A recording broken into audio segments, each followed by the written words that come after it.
All right.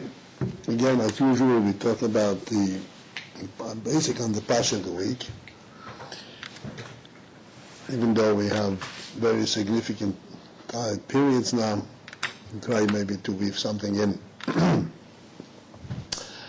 So this is the Pasha that describes Yetzias Mitzrayim, effectively. The final Makis, and then the whole process of Yetzias Mitzrayim.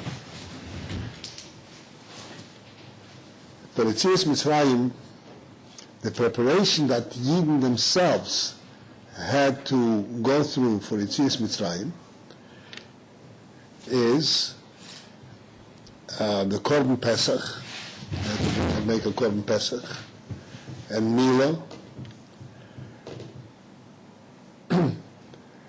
and the Korban Pesach itself was different in Mitzrayim than in the following years. Korban Pesach is a Korban that Yidden did every year. You know that. Subsequently. But in Mitzrayim itself, it was done differently. And what was the difference? Besides the fact that there was no Mizbeach and all that, but there was a special requirement that the sheep for the Korban Pesach, okay, just for those who are not familiar, very quick. A Korban Pesach is that you take a sheep, and this is, and you share it with your family and friends, whatever it is, and each individual person, each group brings us this korban to the Mikdash, and then you eat it in a group together. And there are special dinim how you're supposed to eat the korban. And this is done on the korban itself is done the 14th day of Nisan, which is the day of Erev Pesach, and the eating of the Korban Pesach is at night when we make the Seder. That's the time when you eat the Korban Pesach. The Korban Pesach is a sheep, but this sheep, and as a korban, because it's a korban, it had to be perfect. It was not permitted to have any kind of blemishes. And the blemish on the korban is very, very sensitive. It doesn't have to be something blatantly injured or anything. Even a very, very slight scratch or anything is already a blemish on the korban. So the Korban Pesach from Mitzrayim, the one that was done while Eden was still in Mitzrayim, they had a requirement to pick out that sheep 4 days before Pesach, on the 10th day of Nisan. For 4 days, they were watching the sheep and examining it for perfection and so forth. So there's a lot of discussion, and the Rebbe Siches as well, about this, the significance of these 4 days before Pesach, that they had to prepare the sheep 4 days earlier.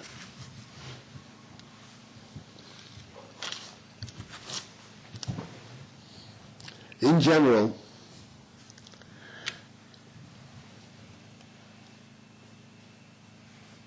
you know that Mitzrayim was a place of Avodah Zarah, and the Avodah Zarah of Mitzrayim, amongst other things, was also the sheep.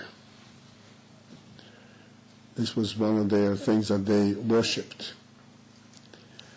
Eden lived amongst the Egyptians for 200 years, 200 plus years. And during these 200 years, and a large portion of that they were enslaved, and thus they actually, so to speak, assimilated, they integrated into the Egyptian culture, and they also began to appreciate the sheep as an Avodah Zarah. In addition to the fact that they themselves were steeped into it, this is the culture in which they lived. In addition to that, it was a grave danger for them to go in the face of the Egyptians, to go and to treat their Avodah Zarah in such a manner where they shechted. As a matter of fact, earlier we learned that Paro offered Moshe a deal. And he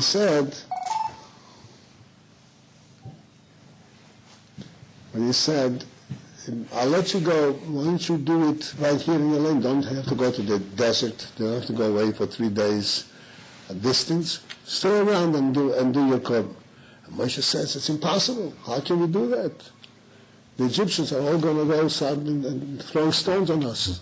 We are going to take their Avodah Zarah and shechted in their presence. That was the sensitivity in those days.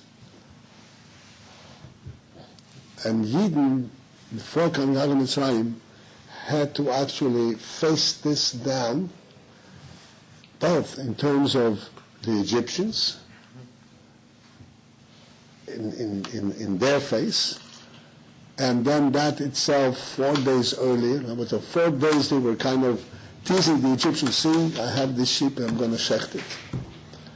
And then also for themselves. For them also this was like a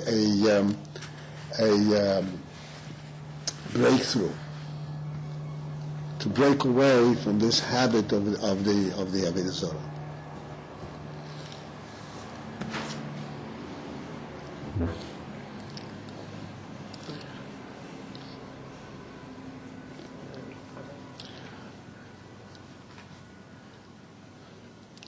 The Rabbi explains in the Sikha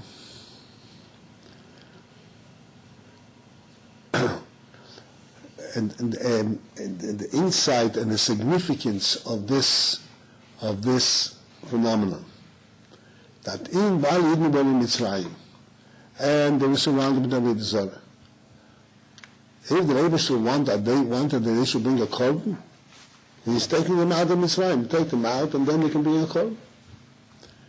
They can bring a korban in a pure environment, not in an environment surrounded with Avodah Zarah. You know that Moshe Rabbeinu, when he had to pray to Hashem, he walked out of town. 6 years a year, because the city is impure. And yet they had to do dafke inside Mitzrayim. And so the reason, the principle in this is that when Eden was steeped in the Avodah Zarah, in order to extricate means to pull themselves out of it. It can only be fully accomplished while they are within it. If Hashem had taken them out of Mitzrayim and given them a new environment, and they would not have this challenge and this pressure from the Mitzrayim, then they would follow and they would do everything purely, but the impurity of the Avodah Zarah would not have been drawn out of them. In order to draw it out, it has to be within that environment. It's an interesting thing. This is not in the Sikha, but as I'm relating it and explaining it, the halacha says that a person about tshuva, that the real Baal Tshuva, the Gemara says, one who has transgressed on serious matters. So real Baal Tshuva is one who has been challenged in a very similar environment, a similar situation, where he had failed, where he had transgressed, and the similar challenge, the similar enticement has come about, and he is able and he's holding his own, he doesn't fall for it, that is a real experience of Tshuva. And the similar thing in Mitzrayim, this is in order to draw the Avodah Zarah out of their system. It had to be done within the environment where they were actually experiencing it. Even though this was a very difficult thing, it was a challenge to them.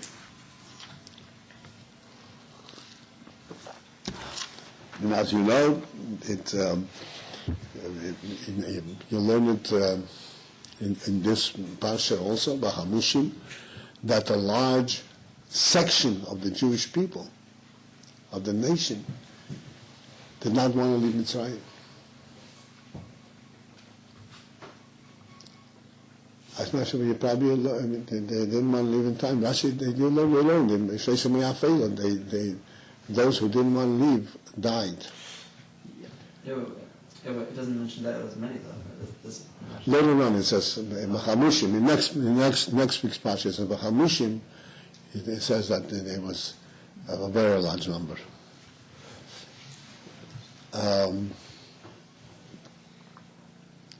That's how deeply they were steeped in that culture, and they couldn't extricate, they couldn't break away. Huh? Why did if the Korban Pesach represented like just like kind of like going against like one's like Avodah Zarah, like for them like fighting that, why did it have to be like without any blemishes? Like why didn't it have to be? Why did the Korban Pesach? Why did it have to be like totally like clean of any blemishes? Because it's a Korban to the Medrash. It's a Korban to Hashem. Okay, so it doesn't have any relationship to like something with the Avodah Zarah. No, God forbid. No, I mean, I meant like in regards to like fixing something within oneself or something like that.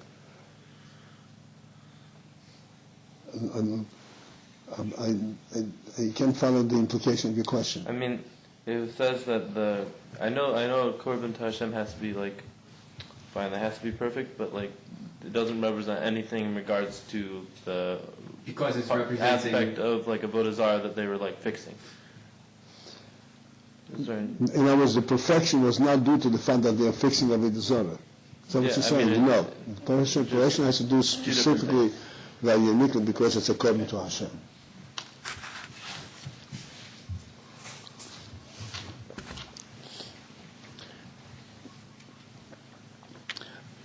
So, the important message in this, and the Rabbi explains further in the Sikha, that had the Eden just transgressed Avodah Zarah occasionally or whatever, and sporadically, then it would be enough to take the sheep and make a korban. But because that they were steeped in it, shtufim means that they were steeped in it. This was really, so to speak, ingrained in their culture and in their mindset. That's why the requirement was that they should select the sheep 4 days earlier. And for 4 days, they were looking at the sheep, and they had to get accustomed to the fact that this is no longer a Avodah Zarah, this is a korban to the neighbors. Do you do the same thing with the American dollar? Excuse me? You don't burn it, you just, I don't know, donate it to Rabbi. Give it to Tzedakah. That's right. Father, for 4 days you're working. That's right. That's right. You take $1 out before davening, put it on the table, say, this is going to go to God, this is going to go to Tzedakah. Not in my pocket, Tzedakah, no. Let's put it right away. Well, you can buy a sheep.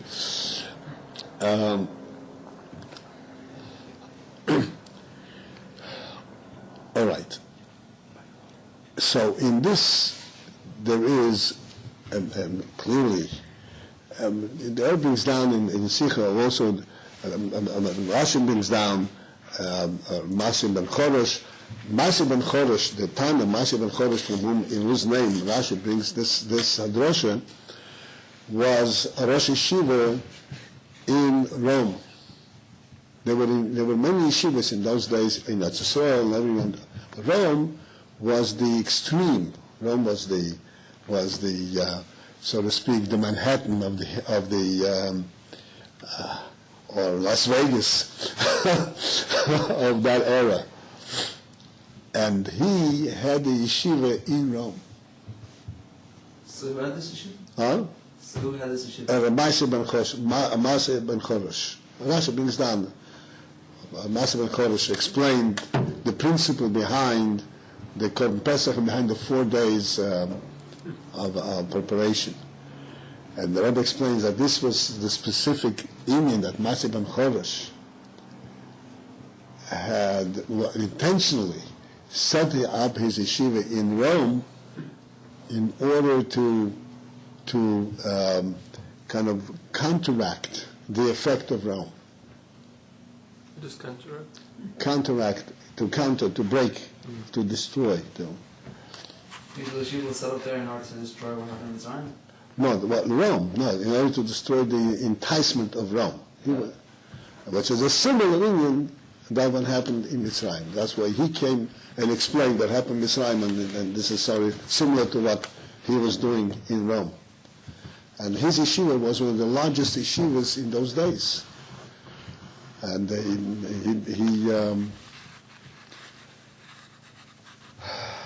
he had that very special intent in order to break through the klipa. You have to break through the klipa. You have to do it in its presence. To do it outside is not an accomplishment.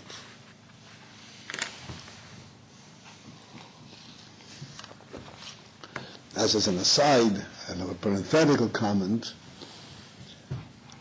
the Friedrich Rebbe settled in Crown Heights. Crown Heights in those days, and now perhaps you could say much more so, but in those days Crown Heights was the elite of Brooklyn. Brooklyn was like the choice,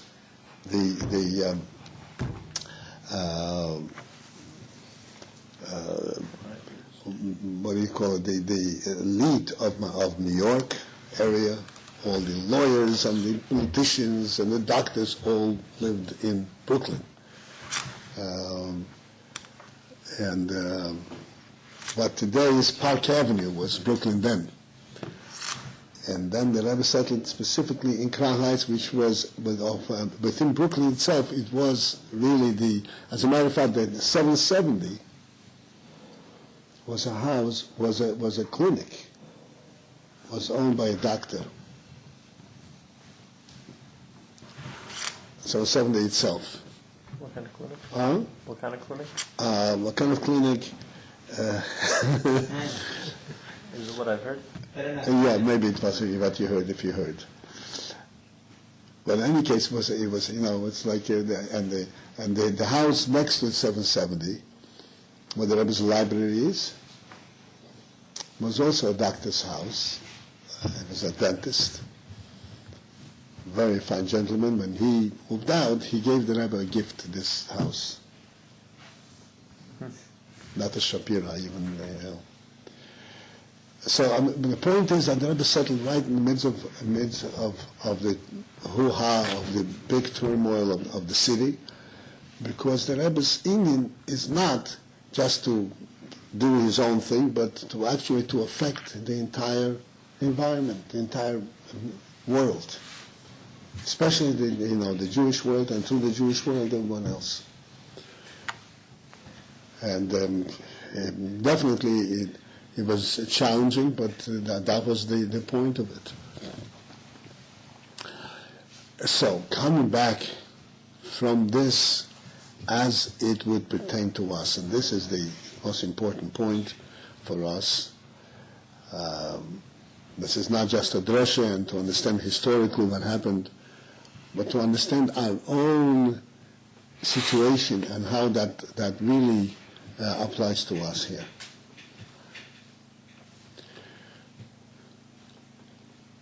When we come to learn Torah in general, and learn Chassidus in particular,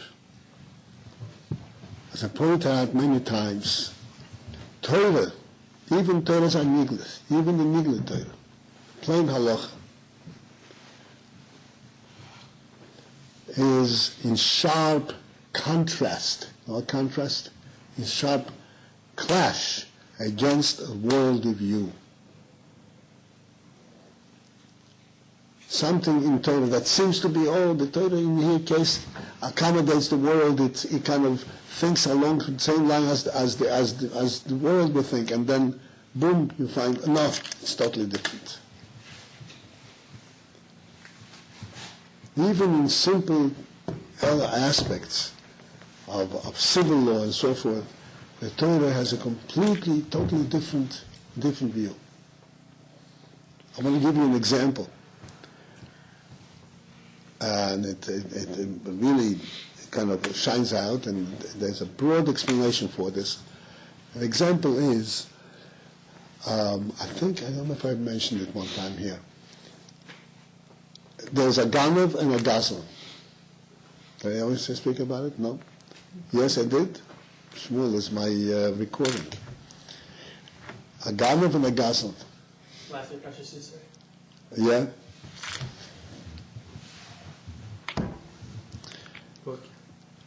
He's Boki. A ganav means a thief who steals in stealth, quietly. He comes in, and he takes his thing and runs away quietly. And you find out that he stole when you go through your pockets. A gazlan is one who confronts you frontally, points a gun at you and says, empty your pockets or else the gun gets emptied out. So you quickly empty your pockets and then he runs away. That's a gun or a gazlan. So which one of these has committed a more severe crime? A ganav or a gazlan? Ganav. Excuse me? Ganav. A ganav? Why? How so? Because he's not afraid of God. Huh? It's like he's not afraid of God, right? No. You're giving me a fictitious answer. You're not giving me. I'm asking you what your thoughts are. Yeah, the God are... I'll place you the question in a way that you can't play games with me. In court, in civil court, a ganav and a gazlan. Okay, which one is going to be judged more severely? Gazlan. Yeah. Okay, is there a question? Of course, a gazlan. Right? He violated, civil peace. No question about the guy. And blatantly, that's not afraid. Boom. Right? A ganav, it's a quiet way. Okay, he heard this person, but he didn't disturb the peace. He didn't. It's a completely different thing. He didn't threaten the life. Right? And now there is an interesting thing in halacha. The halacha is that a ganav has to pay double of what he stole. You know that, right? He has to pay double. And there are occasions when he has to pay 4 and 5 times as much. You know that? If he stole a livestock, if he stole a sheep or a ox, and he shafted them, or he sold them, he has to pay 4 and 5 times as much as he stole. A gazlan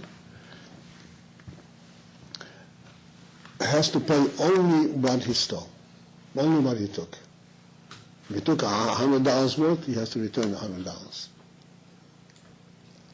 And on top of that, and this is the big shocker, on top of that, the Gemara says that the Chachamim preferred that if a gazlan comes to you and says, I'm going to return to you what I robbed you, the Chachamim would rather that you tell him, forget it, I forgive you. I forgive you. And if somebody who accepts the money from the gazlan, the Chachamim are not very pleased with him.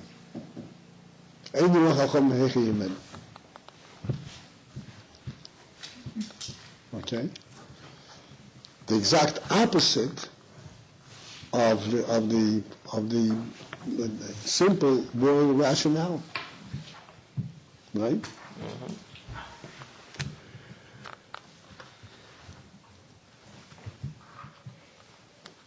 And to go into the explanation of it very briefly, I don't want to go to length. Briefly is something similar to what you said, but there's a deeper meaning in this. Essentially, a Gazlan offended the person that he robbed. He confronted him, and he took it from him. A Ganav, since he took the money or the article without the awareness of the owner, so in whose guard, in whose jurisdiction was the article when the owner is not aware? In God's. So he offended God. So we judge him much more severely. A Gazlan only offended the human beings. Like Chum say, he offended you? Come on, it's not such a terrible thing. Forgive him. But if he offended God, we have no mercy. Rabbi? So why shouldn't he give like double or 4 or 5 times to hektish? Why does he give back to the person? He offended God. No, God is guarding it for the owner, not the. What?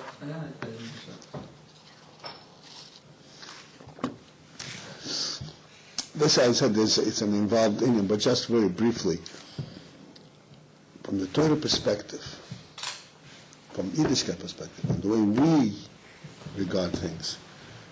Okay, if you own this book,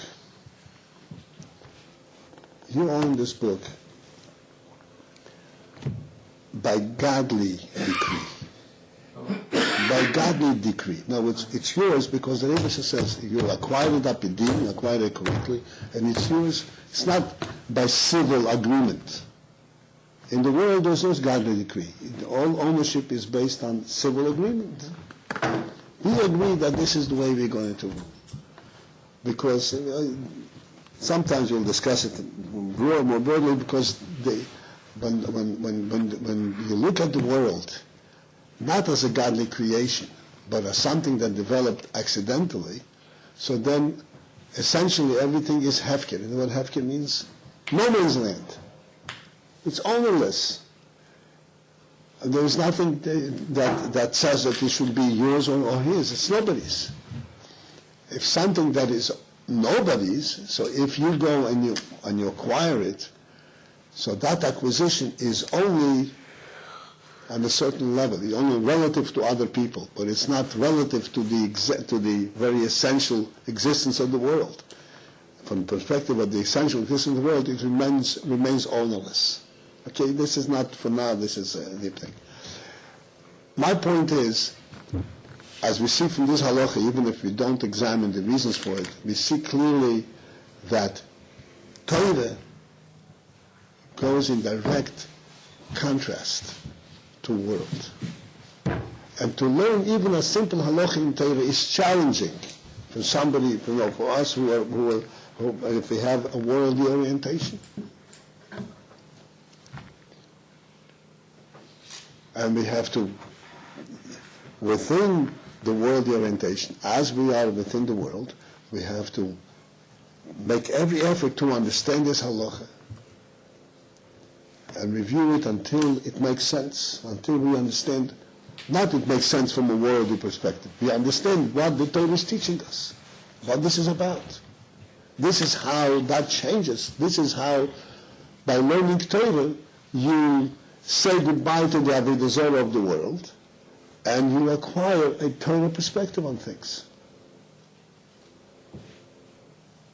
It's not easy, because it goes against your grain at first.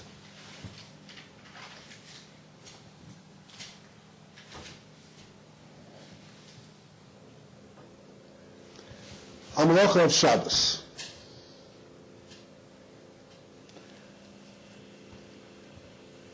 to take 100-pound sack of potatoes, 100-pound table, move it from one place of the room of another place, or carry a handkerchief in your pocket, which is more of work, which is more labor intensive. Table. Huh? The table. The table, right? Come Shabbos, if you need to move the table, you're allowed to within the room. Yes. If you need a handkerchief, your nose is running and you're afraid to walk out without a handkerchief, can you carry a handkerchief? No. It's effortless, right? The handkerchief is lying there in my pocket. It's effortless. And that's a yisur deraisa. If you carry a handkerchief in Yerushalayim, think about this. You carry a handkerchief in Yerushalayim, it means in public domain. And real Yerushalayim has a very specific definition, like this street over here is not a Yerushalayim, it's called a Carmelis. Yerushalayim is like Eastern Parkway, a broad street with at least 600,000 wayfarers going through on a day. It's a big domain, but nevertheless, it's plenty of those around. You carry on Shabbos from Shuzah Yochel to Shuzah Rabbi a handkerchief. You're chayiv skila, Rahman Islam. It's punishable by death. If witnesses, if people warn you, there is conditions, but the sin itself has that severity. Okay. That goes against the grain completely of our worldly orientation. What is going on over here? You crazy?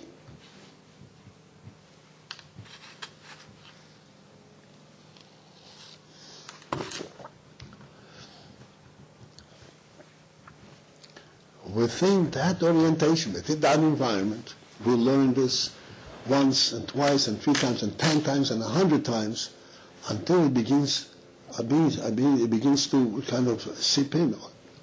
We are living in a different environment. We have a different perspective. Our activities are measured against the godly presence, not the worldly presence. It's totally different perspective.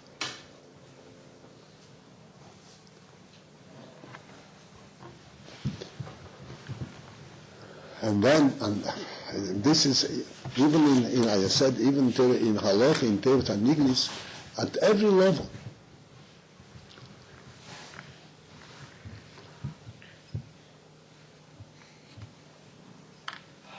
And then when it comes to Chassidus, so Chassidus is very enticing and people enjoy it and Talazachim, but if you start thinking about it and you say, okay, it sounds very nice. It's uplifting. But is it real?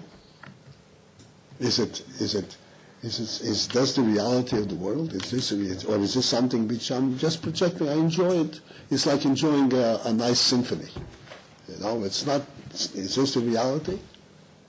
Is this what I perceive the reality of the world? Is perceived my reality? Hashem Echad. Hashem Echad, is that what you see in the world? Ahavas Hashem, you have to have Ahavas Hashem and Yivas Hashem. What does that mean? So all of these things are very significant challenges. And that is what we are working with within this environment. And the reason for that is because that is how you are actually perfecting and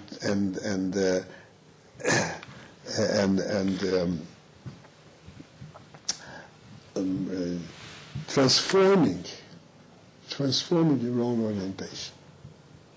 Your own what? Your own orientation.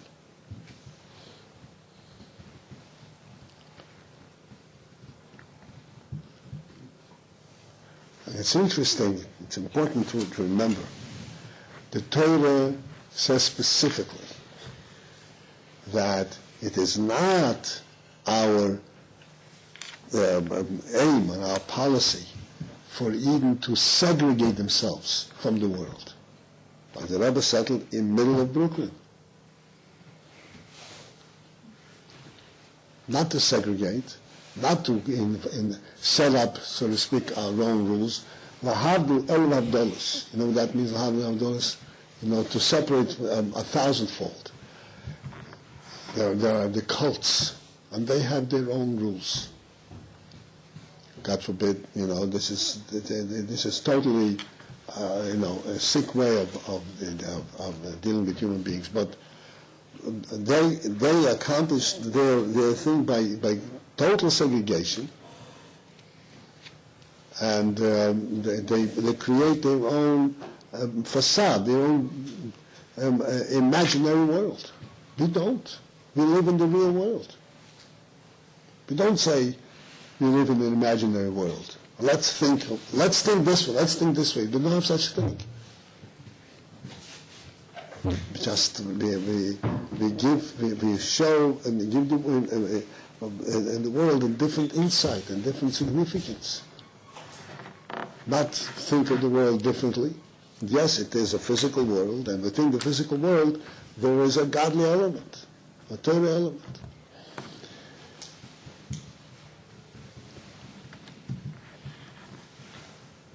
More specifically, I said this is in terms of learning and Torah, and this is a big challenge to us. What I discussed before, the learning Torah, because we're learning, and sometimes things don't make sense.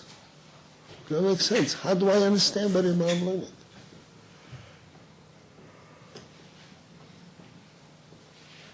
And chas v'sholem to kind of be turned away and turned off. I don't understand. That is a challenge. You don't understand. You learn a second and a third, and until you get the point, you get the perspective, the total perspective, all of a sudden you start seeing things differently.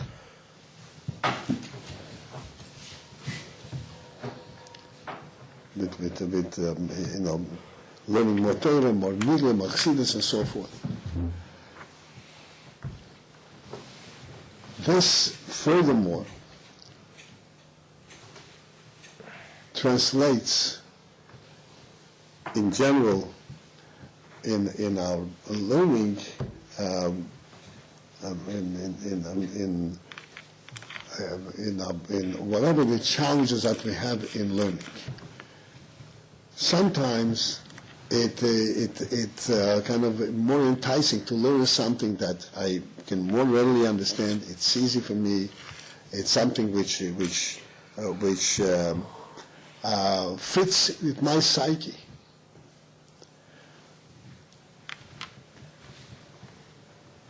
So instead of learning a Tosfos, I learn a medrash or I'll read a story. It's also Torah. The important thing to remember that precisely where the difficulties are, that is the place that needs to be dug through.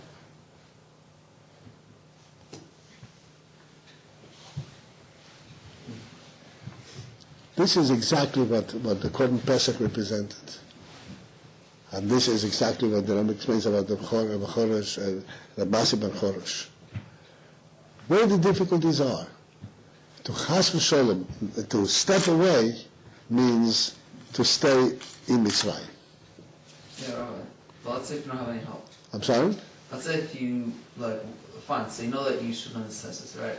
But, you don't really have help. So what do you do? I guess I should say stop. Very good question. Very good question. The answer to that question is, if you seek help, you have help. Yeah, but say there's like no way. I don't know. Huh? So let's just say there's like no way that you're going to be able to understand this, and there's no one to ask. I'm saying if you're on the desert, let's say, so what are you supposed to do? I don't know.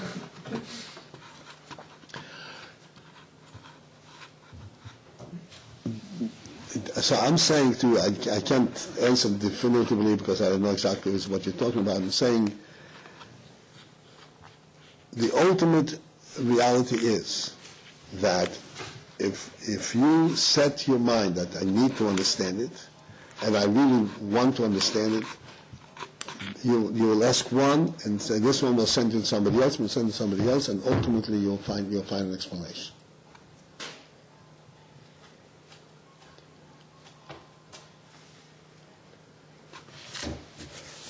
And yes, indeed, there are sometimes questions that we kind of put away in our pocket and say, okay, maybe the next time around, maybe when my knowledge will broaden out, I'll come to an answer. But the important, in that situation, if you have such a difficulty that in your environment you don't find an answer, that difficulty has to be put in that category, that I do not as yet know the answer. But and that itself is also a challenge, not to kind of come about and say, oh, Rashi didn't know what he was talking about over here. You know, how could Rashi say this? It doesn't make any sense. Basically,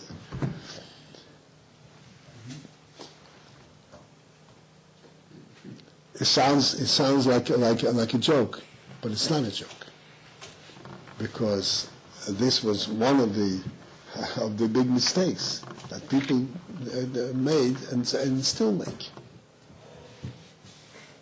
Just because I don't understand it means that, yes, indeed, I don't understand it because I'm still steeped, so to speak, in the Avodah Zarah Shel Mitzrayim.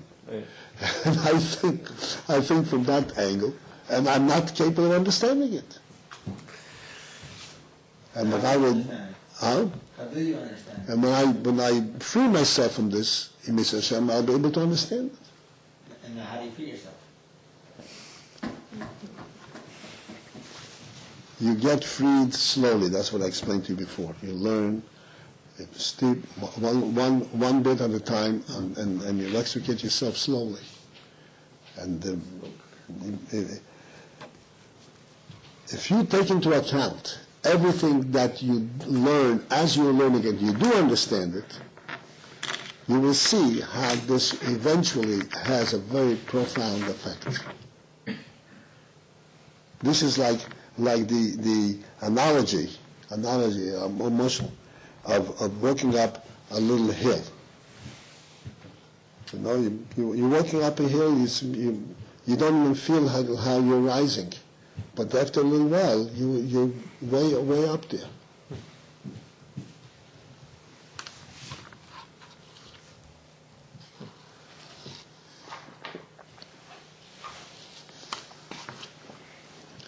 We explained several times over here the analogy of a ladder. Right? You know this. I pointed out that a ladder stands on the ground, and on top it leads all the way up someplace.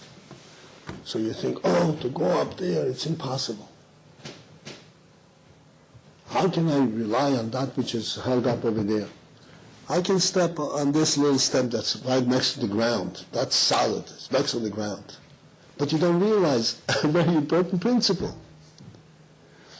That in order to make the first step, the step that's right next to the ground, just a half a foot off the ground. Right? The ladder was standing. You're making 1/2 a foot off the ground. He didn't go any place. The only way you can make that step up is if you realize and you have full trust in the top of the ladder.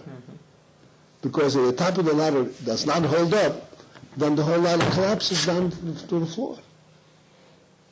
every step up is based on the principle that there is a higher and higher and ultimately the ultimate truth.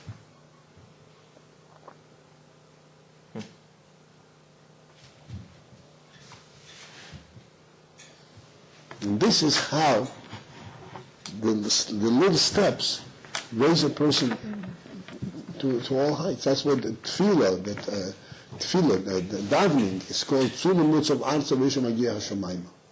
That it's a surah that stands on the ground, and the tip of it is held up in the Shamayim.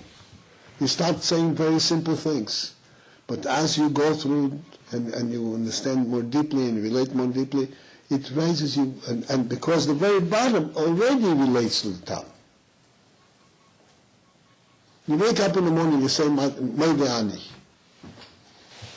So you say, I'm thankful for you waking up, but you don't realize that what you were saying is that Hashem woke you up, returned the neshama to you. What can be higher than that? You have in mind the fact, I woke up, I'm rested up, beautiful day.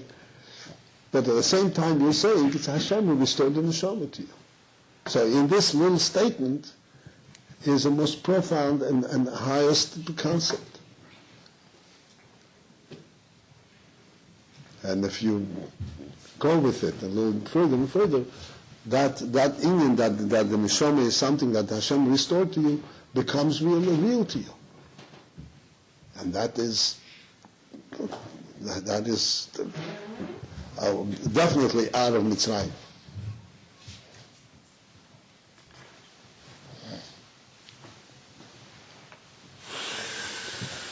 So this is the union from Tzis Mitzrayim, which is occurring in our Parsha and this week, even though there is a special Yom Tov Pesach, but as we know, every Parsha is the time when we have to reflect and live with the Parsha of the week. The Parsha of the week is Yetzias Mitzrayim. Therefore, this week we have to reflect on the effects of Yetzias Mitzrayim and the means by which Eden were able to come out of Mitzrayim, as basically we explained, and the other things that you learn. Maybe should help that we should all make one big resolution. Whether we can extricate ourselves from Mitzrayim or not, that may take time. But that is our resolve, that we don't want to stay in Mitzrayim, and definitely we want to get out of there. That is definitely our resolve. There's a story the Medrash brings down that when Moshe Rabbeinu came to the Eden and he said that you're going to go out of Mitzrayim very shortly. But in the meantime, I'm holding back because you have to go and borrow from the Egyptians their wealth because Hashem promised that you come out of Egypt in wealth. So you have to go and do this. And we can't go out until you collect all that wealth.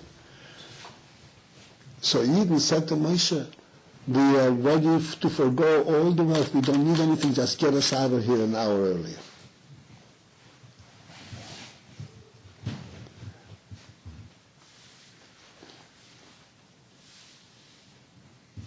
That has to be the desire.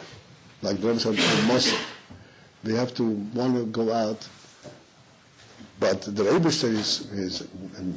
is going to make sure that when we do come out, we come out with all the wealth that we have to accumulate from the experience of the Golus and experience of all the difficulties that we've gone through. Rebbe should help that each one of us should maintain that resolve. This yeshiva period I always mention to you, you have to understand, this is the training ground for the rest of life. Everything that you can absorb, any bit of strength and insight that you can absorb here, cherish it, because this is what's going to carry you through life. It's going to be plenty of challenges. And to recognize a challenge as it comes and to be able to rise above it and make a step up the ladder as you go in life is very, and that's all on the basis of what you gain in insight and in learning right here in the yeshiva environment. So Rabbi should help him that you should have that full spirit and the strength and the minimum that you should have always on so to speak on top of our consciousness, the resolve to be free of Mitzrayim is absolutely there. How far I can get there, I don't know. That depends on many things. It depends on my intelligence, on the power of my mind. It depends on my background. It depends how, what challenges I have. Everybody has their challenges. And we can't ignore them. We have to deal with them. We should help them that everybody should be able to be freed from them. But the resolve should never be compromised. As long as we have that, we'll continue in the path. So, bracha v'atzlacha.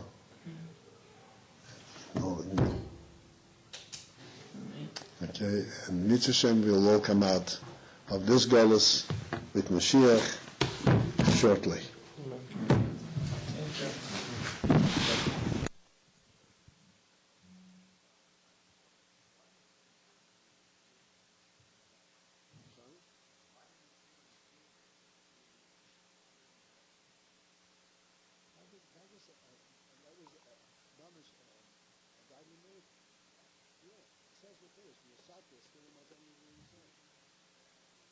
Hashem said that I will make sure that the Egyptians have a favorable attitude towards me. Huh? Yeah. He said, oh, please lend me this. Yes.